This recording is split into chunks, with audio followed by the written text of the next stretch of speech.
24 000 nouveaux emplois à terme, c'est la promesse des différents projets signés entre les acteurs de l'industrie.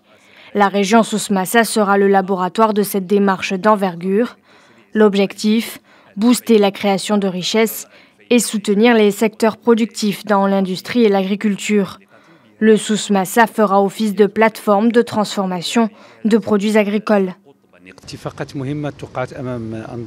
Plusieurs conventions ont été signées sous la présidence de Sa Majesté le roi Mohammed VI. Ces conventions vont permettre aux investisseurs de bénéficier d'avantages incitatifs mis en place par l'État afin d'encourager l'investissement dans le domaine de la production agro-industrielle. Lors de cette cérémonie, présidée par le roi Mohammed VI, plusieurs projets phares ont été annoncés. L'infrastructure du secteur de la construction navale, par exemple, engagera au niveau national près de 5 milliards de dirhams d'investissement. Le secteur de la chimie et de l'environnement connaîtront quant à eux un accompagnement spécifique. L'objet on a signé une convention aujourd'hui. Cette convention concerne la valorisation des déchets ménagers. L'association des cimentiers a toujours été précurseur dans le domaine.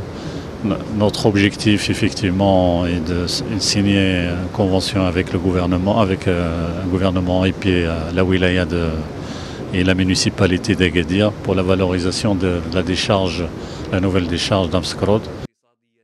De nouveaux écosystèmes seront aussi développés. L'offshoring, le cuir, les matériaux de construction, la plasturgie et la sous-traitance automobile. Également, l'implantation de nouveaux écosystèmes industriels tels que les sous-traitants automobiles. Pour appuyer cette ambition régionale, le secteur bancaire sera largement mis à contribution dans des domaines très spécifiques. L'objet de la signature de la convention auquel le GPBM participe est un objet très particulier. C'est la première fois que nous finançons une unité de dessalinalisation de l'eau de mer.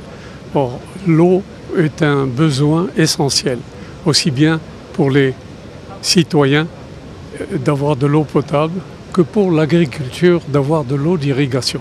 Grâce à cette implication nouvelle de toutes les parties prenantes, les projets industriels qui seront développés dans la région Souss-Massa pourront être réalisés par les opérateurs avec un apport limité à 20% du montant de ces projets. 20% autres seront portés par des investisseurs privés de la région. 20% supplémentaires proviendront de subventions et les derniers 40% seront financés à des conditions avantageuses par le secteur bancaire.